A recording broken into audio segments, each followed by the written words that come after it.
उसने मुझसे कहा, मेरे कमरे में जो चीजें तुम देख रहे हो, मैं हर सुबह प्रार्थना के समय उनका इस्तेमाल करती हूँ ताकि आत्माएं मुझे पूरे दिन रास्ता दिखाएं।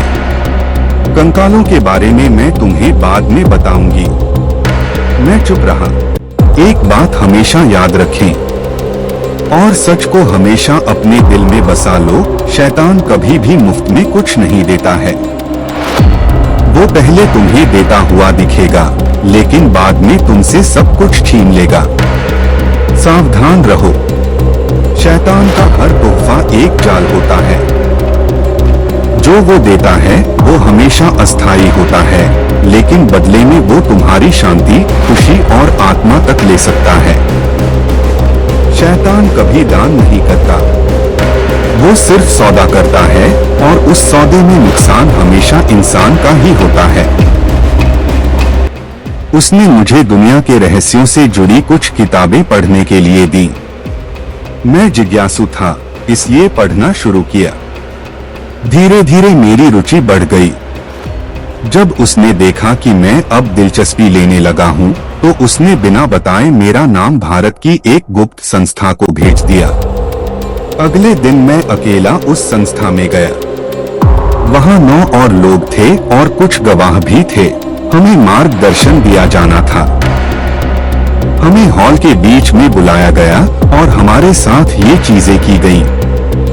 एक गाढ़ा लेप जैसा पदार्थ हमारे शरीर पर लगाया गया, इससे हम पूरे सदस्य बन गए। तेल जैसा तरल एक छोटे गिलास में पीने को दिया गया, इससे हम उनके एजेंट बन गए। बारूद जैसा पाउडर हमारे सिर पर लगाया गया, इससे हमें उनके रहस्य सीखने की अनुमति मिली। यह पूरी प्रक्रिया रिकॉर्ड की जा रही थी। अगले दिन मुझे एक चिट्ठी मिली। उसमें लिखा था कि उस चिट्ठी पर अपना खून लगाकर उन्हें वापस भेजो, पोस्ट ऑफिस से नहीं बल्कि उनके बताए तरीके से। मैंने ऐसा किया। उसके बाद मेरे लिए पीछे हटना नामुमकिन था। पीछे हटने का मतलब मौत बताया गया था। एलिस के साथ समझौता। एक सुबह उसने कहा कि रात 2 बजे घर में एक जरूरी रस्म होगी। वह एक जिंदा छोटी लड़की को लेकर आई। मेरे सामने उसने बहुत भयानक काम किया और फिर खून और मांस ट्रे में डालकर मुझे खाने को कहा। मैंने मना किया। उसने मेरी आंखों में देखा और उसके बाद मैं खुद को रोक नहीं पाया। मैं वो सब करने लगा जो उसने कहा। उसने कहा, यह हमारे बीच समझौता है। तुम कभी किसी इंसान को मेरे बारे में कुछ नहीं बताओगे। अगर बताया तो तुम मारे जाओगे। उस घटना के बाद मुझे अजीब अजीब महसूस होने लगा। मैं बदल चुका था और खुद पर कंट्रोल नहीं था। धीरे धीरे मेरे पास बहुत पैसा आ गया। खाने पीने और सामान की कमी नहीं रही। एक दिन मैं अपना फ्लैट लॉक करके बाहर गया। जब वापस आया और दरवाजा खोला तो देखा कि एक आदमी मेरे ड्राइंग रूम में बैठा। मुझे तुम्हें भारत ले जाने के लिए भेजा गया है, तैयार हो जाओ। मैं डर गया। उसने पूछा, क्या तुम इमैनुएल अमोस हो? मैंने कहा। उसने कहा, मुझे तुम्हें भारत ले जाने के लिए भेजा गया है, तैयार हो जाओ। मैंने घर अच्छे से बंद किया और उसके पास बैठ गया। अचानक उसने मुझे छुआ और हम दोनों गायब हो गए। अगले ही पल मैं खुद को दिल्ली, भारत के एक बड़े कॉन्फ्रेंस हॉल में पाया। वहां बहुत सारे लोग बैठे थे। उन्होंने एक फाइल निकाली जिसमें मेरा नाम पहले से लिखा था साइन कर और दीजिए। मुझे साइन करने को कहा। अब ये लीजिए, खाइए और पीजिए। कर दिया। फिर एक ट्रे लाई गई जिसमें इंसान का मांस और खून भरा था। हर व्यक्ति को एक खाली जग दिया गया। एक बिना सिर वाला आदमी सबके जग में खून और मांस डाल रहा था। वहां मोमबत्तियां और धूप जल रही थी। सबने वह खाया और पिया। फिर मीटिंग खत्म हो गई। भारत में परीक्षा। फिर मेरी परीक्षा शुरू हुई। मुझे लगभग 200 मीटर गहरी घाटी में भेजा गया। वहां खतरनाक सांप और जंगली जानवर थे। मुझे दर्द सहना था, लेकिन चिल्लाना नहीं था। अगर मैं चिल्लाता तो मेरी मौत हो जाती। 7 दिन बाद मुझे बाहर निकाला गया और इंडिया जंगल भेजा गया। उस जंगल में अजीब डरावने पक्षी थे। कुछ के चेहरे कुत्ते जैसे, कुछ के बिल्ली जैसे थे। उन्होंने एक गुफा खोली और मुझे अंदर भेजा। अंदर बहुत डरावने जीव थे, कुछ इंसान जैसे लेकिन चेहरे नहीं थे, कुछ के पूंछ थे। वहां भी मुझे 7 दिन तक यातना दी गई। रहस्यमयी किताबें।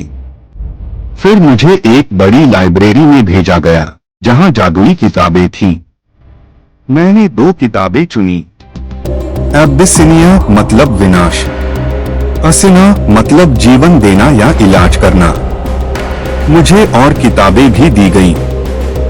मुझे कहा गया कि नाइजीरिया वापस जाकर एक कमरा बनाना होगा जिसमें ये चीजें हों। खून से भरा मिट्टी का घड़ा, जिंदा पेड़, इंसान की खोपड़ी, गिद्ध के पंख, जंगली जानवर की खाल, अजगर की खाल, बड़ा चमकदार पत्थर। मुझे हर सुबह मंत्र बोलकर घड़े का खून पीना था। मुझे कहा गया कि इंसानों का बनाया खाना कभी नहीं खाना, मुझे जादुई तरीके से खाना मिलेगा। मैं वापस नाइजीरिया गया और सब किया। नाइजीरिया वापस आने के बाद मैं अब आत्मिक दुनिया का पूरी तरह हिस्सा बन चुका था और अपनी इच्छा से दुनिया के किसी भी हिस्से में जा सकता था। जो किताबें मैं लाया था उनके अनुसार कुछ दुष्ट आत्मा अंतरिक्ष मतलब धरती के ऊपर हवा में रहती हैं। मुझे लगा शायद वे मेरी शक्तियों को और बढ़ा सकते हैं, इसलिए मैंने उन्हें आजमाने का फैसला किया। मैं अपने घर से बाहर निकला, कुछ मंत्र बोले, तूफानी बवंडर को बुलाया और अचानक गायब हो गया। कुछ ही पलों में मैं खुद को अंतरिक्ष में पाया, जहां मैंने उन दुष्ट आत्माओं को देखा। उन्होंने मुझसे पूछा, तुम क्या चाहते हो? मैंने कहा, मुझे शक्तियां चाहिए।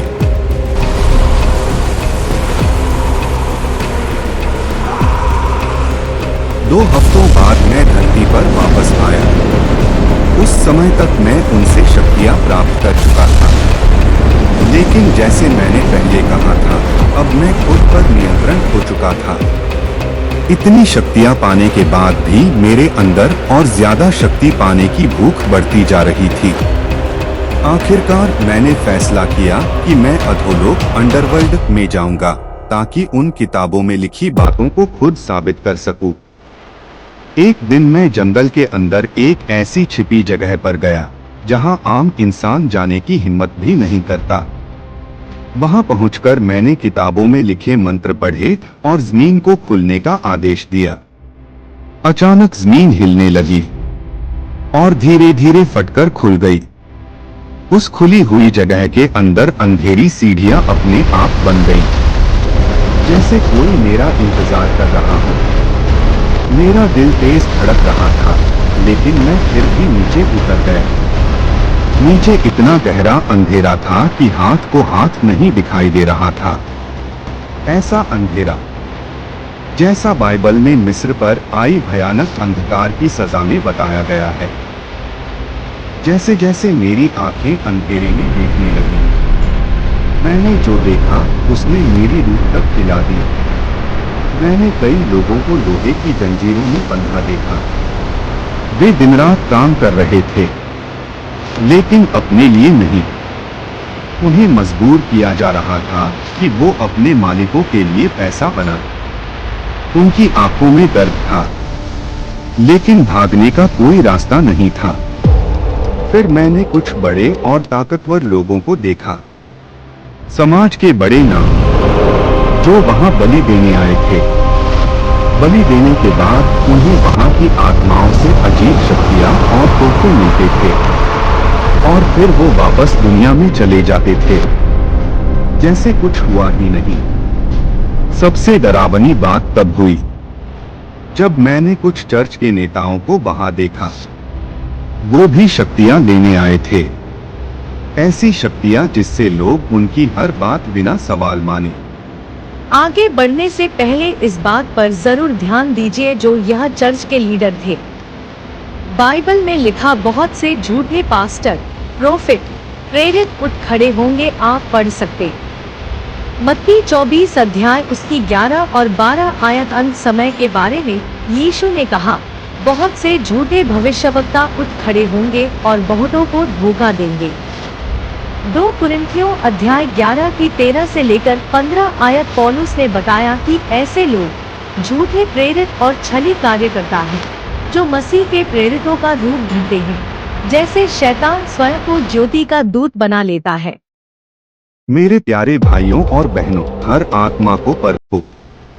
बाइबल आदेश देती है, हर आत्मा पर विश्वास मत करो।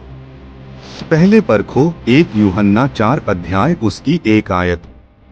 अंधा विश्वास मत करो, वचन से जांचो, प्रार्थना में पूछो।